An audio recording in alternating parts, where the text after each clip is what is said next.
It's not the right time yet. She's totally in love with me, but I need more time until she trusts me with her money. Come on! You're not even trying to make this believable. No moi, it's Joinen, and welcome back to My Story Animated, the true animated story channel that definitely tell true stories that definitely happened. Today we're checking out I Am Allergic to Cold, which, isn't everyone to some extent? You know, it's called frostbite. I mean, I'll be very disappointed if this 11-minute video just turns out to be a woman getting frostbite, but let's find out. Hello, I'm Karen, and today I'll share with you how my disease complicated my life and got me in trouble. But before I move on, like the video and hit the subscribe button with the notification bell on it. Rumor has it that if you do so, you'll get taller by 5 inches tomorrow. What? What is this? I will get taller by 5 inches if I like and subscribe and turn the notification bell on? That seems dangerous. Are there medical repercussions to this? I don't want to grow that much in one day. And why do you have such a vested interest anyway, Karen? Aren't you just here to tell your story? Why do you care if people subscribe to the channel or not? Sierra and I have been best friends since kindergarten. We used to do everything together. And by everything, I literally mean everything. What? I understand that was supposed to be a clarification, but that just confused me further. Why did you show that shot when you said literally everything? What are you getting at? She was also the only one who knew about my cold allergy. At the age of 5, I was diagnosed with a rare disease called cold urticaria, which means that I get a severe skin rash whenever I get exposed to cold. Okay, so she gets a rash in the cold. Is that the whole story? Is the whole thing done in 30 seconds? I am allergic to cold. Yeah, I've got this disease. It gives you a rash in the cold. Thank you for watching. I couldn't enjoy eating ice cream or drinking ice smoothies, so my body temperature wouldn't go down. And in winter, I had to wear multiple layers. I also couldn't enjoy playing in the snow, and Sierra would always come to my house and spend time with me inside. She was the best. However, that all changed when the Fire Nation attacked? We got to high school. That makes sense. Sierra came from a rich family. Her dad owns a chain of fast food restaurants across the country. My parents, on the other hand, were both teachers. They barely made it from month to month. When students knew that she was rich, they all wanted to become friends with her. Guys wanted to invite her to their activities, and boys wanted to date her, but they always invited her alone. Guys invited her to their activities, and boys wanted to date her. No one wanted me to join. One time, Alice, one of the most popular girls, approached us while we were having lunch. Why do they all, have cleavage? Why is that a thing? And invited Sierra to her birthday party. And then she added, "The invitation is for you only. It's an exclusive party, you know."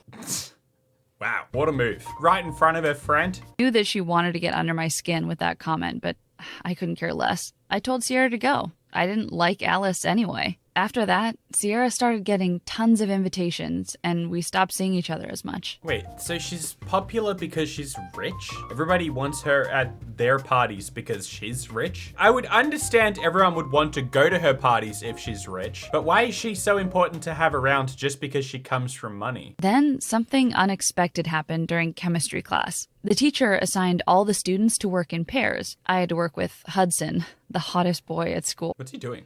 What's this? I see this all the time. People always do this. What is this? I hope I didn't just flip off an entire culture. Hudson and I started working on the project together, but soon enough, he confessed his feelings for me, and we started dating. What I will say, just on the topic of this cleavage thing, she's allergic to cold. She gets rashes if she gets cold. Now, obviously it might be summer, it might be warm weather, but you would just assume she would be covering up more than the regular person if she's trying to avoid a chill. Hudson was the cutest. He cared for me so much that he came to drive me to school every day. For the first time in my life, I felt like a princess. But somehow, Sierra didn't like that. When she saw me walking hand in hand with Hudson, she was surprised. She came rushing and asked, "Are you two a couple?" I answered happily, "Yes, I haven't had the chance to tell you because you seem always busy lately." Ooh, bit of a sly dig there. How about we all go for dinner together? Sierra added with a strange look, "Sure, I'd love to get to know my best friend's BF." I smiled, and we agreed to meet at this fast food restaurant. But the moment we walked in, Sierra had a disgusted look on her face and said, "I can't eat here. Let's go to another restaurant. I'll pay." I didn't like it, but I said nothing because Hudson didn't seem to mind. Wait, so she's too fancy to eat at a fast food restaurant because she's rich, because her dad owns a fast food chain. But things like this kept happening. Whenever the three of us were hanging out, Sierra would pick the most expensive place of all and pay for us all. Hudson liked it, but I was embarrassed and hurt by her way of showing off her money. So she's trying to poach. She's trying to poach your boyfriend, sis. She's trying to show off in front of him. Check it out, your girlfriend can't afford this, can she?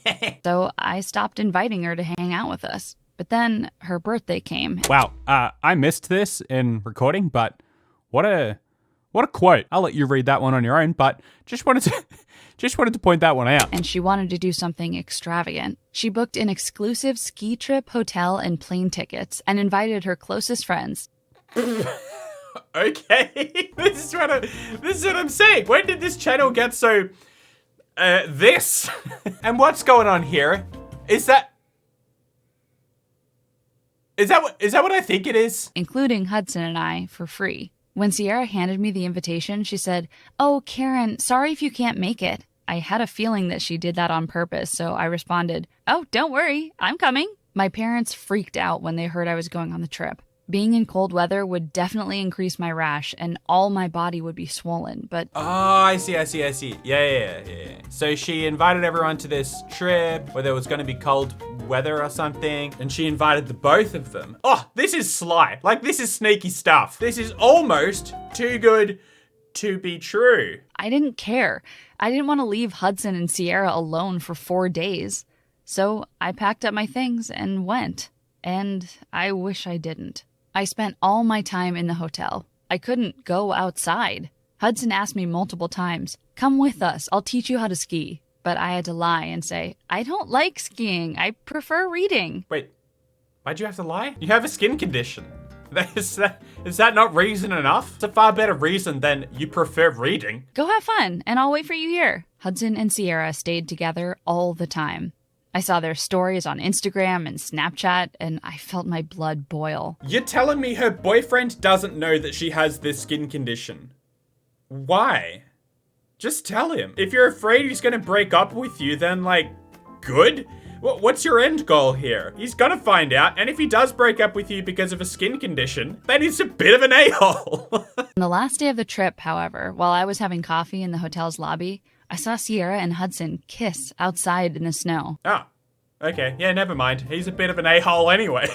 Couldn't believe my eyes, but I wasn't imagining things. They were really kissing. I couldn't contain myself. I just gave up, ignoring all the alarms going through my head. I screamed at them, "What the hell is this?" Hudson was startled, but Sierra had a twisted smile on her face, and she said, "You don't deserve him. You can't even join his activity. You're also a freak." She grabbed some snow with her hands and she threw it on my face.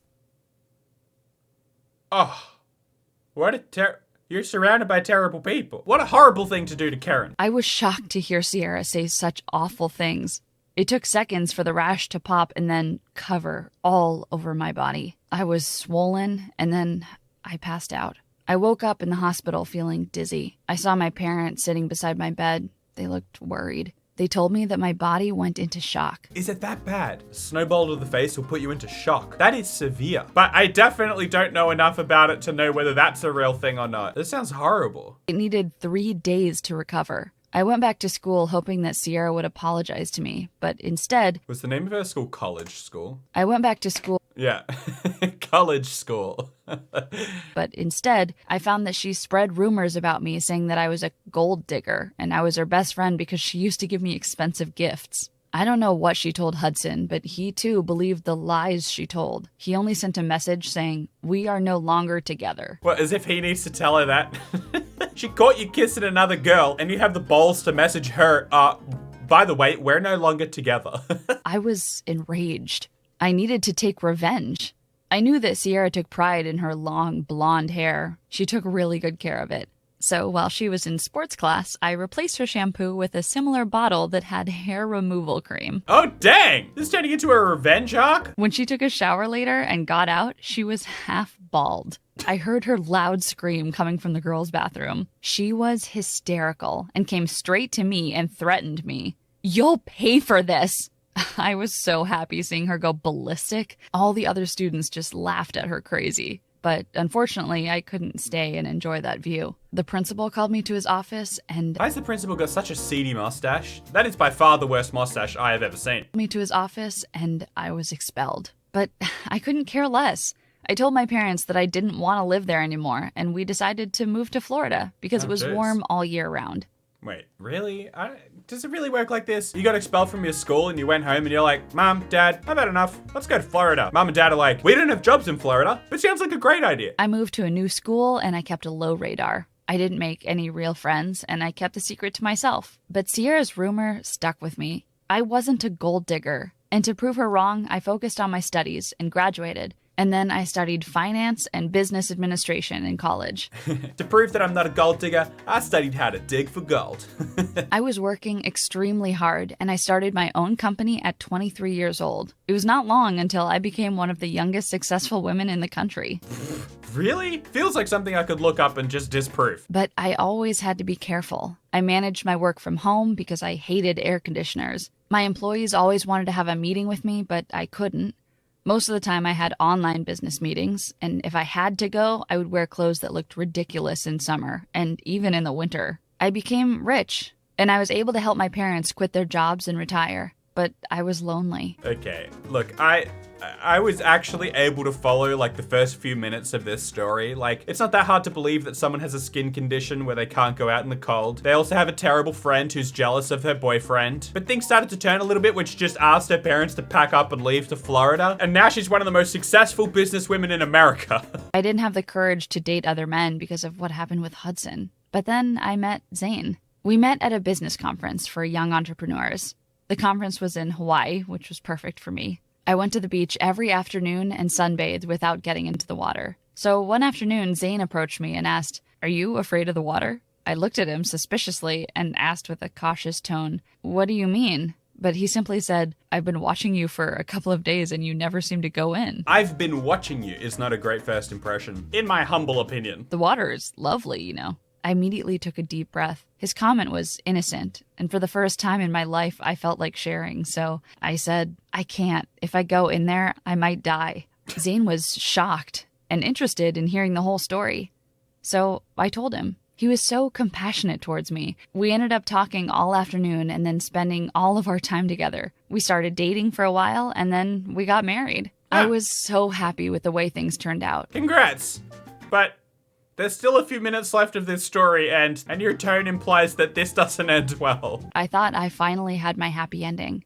I was rich, I had everything I needed, and I had a loving husband who really... He's doing that thing again! What does that mean? What is this? But then I woke up one night to drink some water, and I noticed that Zane wasn't next to me. And before I got to the kitchen, I heard his voice coming from his office. "It's not the right time yet. She's totally in love with me, but I need more time until she trusts me with her money." Come on! You're not even trying to make this believable. What is he, some undercover agent? Straight up marrying the woman to gain her trust. I felt like an elephant sat on my chest. Was Zane planning something behind my back? I heard his footsteps, so I rushed back to my bed and pretended to be asleep. But my heart was pounding. The next day, I acted like everything was okay. We had breakfast like usual. You're eating hamburgers for breakfast? I don't know if that's a nutritious way to start your day. And I even kissed him goodbye. But as soon as he left the house, I called a private detective and asked him to investigate Zane. He's doing it again! And what I found was shocking. Zane was Sierra's personal assistant. She was in the conference in Hawaii and saw me there. No, she wasn't. She teamed up with Zane so they could rob me. No, she didn't. Or at least get half of my fortune when we got a divorce. I couldn't believe that Sierra still held a grudge after all these years. She doesn't, because this is completely false. You really had me going in the first half. I believed in you, Karen. I didn't necessarily believe I would grow 5 inches if I subscribed, but the story was at least plausible. I also felt sick to my stomach. The only man that I invited to my life wanted to hurt me. I was so in love with him that for a second, I thought that I could convince him to forget about Sierra and to stay with me. But I was smarter than that. So I took all the evidence that the detective collected and I hired a lawyer. I had to divorce him. Zane was shocked when he saw the divorce papers. He couldn't get a penny from me because I threatened him that if he asked for money, I would send all the evidence to the police and he would be in jail. Is that how that works. As for Sierra, I threatened her with the same thing. I told her that if she ever tried to mess with me again, I would ruin her life. Sierra was terrified by the idea of jail, and she paid me $2 million to keep my mouth shut. Oh, come on. Come on. How many cherries do you want to put on top of this cake of lies? I sold the house Zane and I used to live in, and I went to live with my parents so I could raise my child in peace. Yes, I found out after the divorce that I was pregnant with a baby girl. To Zane? Jeez, what was Zane thinking? He got far too deep in this. Figuratively and literally, apparently. I called her Amy. I was thrilled when I had her. Amy was so beautiful. She had Zane's eyes and chin, but unfortunately, she had my disease. We found that out when she turned 7 years old. I cried my eyes out that day. She was playing with her friends outside. One of them opened the plastic water pipe and aimed it at her. The water was cold, and she soon developed a rash. Wait, so she just didn't get cold for the first 7 years of her life? Or it only came about when she was 7? Her friends started screaming when they saw her.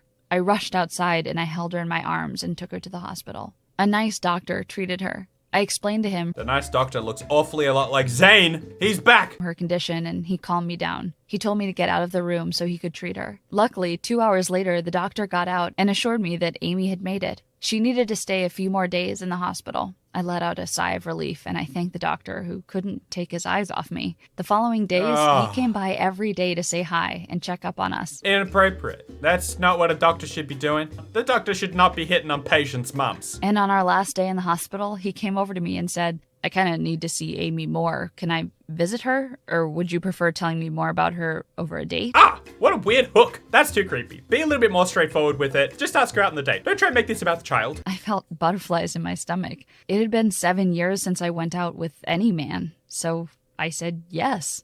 2 days later, I took Amy and went to meet the doctor in the park. We decided that it would be more fun if the first date was a fun one. Amy also needed to breathe fresh air. But while we were playing with her on the sand, I noticed that someone was watching me from afar. Ha! This is not how you make up a convincing fake story. This would be considered far-fetched if it was in a movie. I looked closely, and it was Zane. He was looking back and forth between Amy and me. I knew that he figured out that Amy was his. You see, I never told him that I was pregnant. I grabbed Amy's hands abruptly and apologized to the doctor, who looked confused with my strange behavior. I went home, and I immediately booked 2 flight tickets to California. What? I will never let him take my child. Never. Oh, jeez, that was abrupt. So I lived my life on the run. She just booked it to California. I don't believe this story for a second.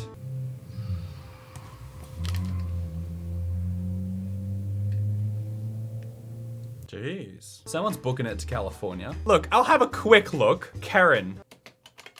You would think that if she was a successful businesswoman, then there would be some interview or something where she talks about it and you would see her name, but I'm not seeing anything. And before everyone gets in the comments like, oh, she keeps it a secret. What? This woman keeps it a secret, but she's perfectly happy to tell the story to some random YouTube channel who will animate it for her. I mean, to be fair, she probably would have given a fake name, but I just have a very tough time believing that one of the most successful businesswomen in America took the time to tell her story to My Story Animated, and it just abruptly ends with her buying a plane ticket to California, as if she would even share that knowledge if that's what she was actually doing. So this one is debunked, absolutely not true, and to be frank, not even a great story. It's a little bit too much. All right, on an unrelated, more serious note, I encourage you to check the link in the pinned comment below to find out what you can do to make a difference in the world right now, because Black Lives Matter.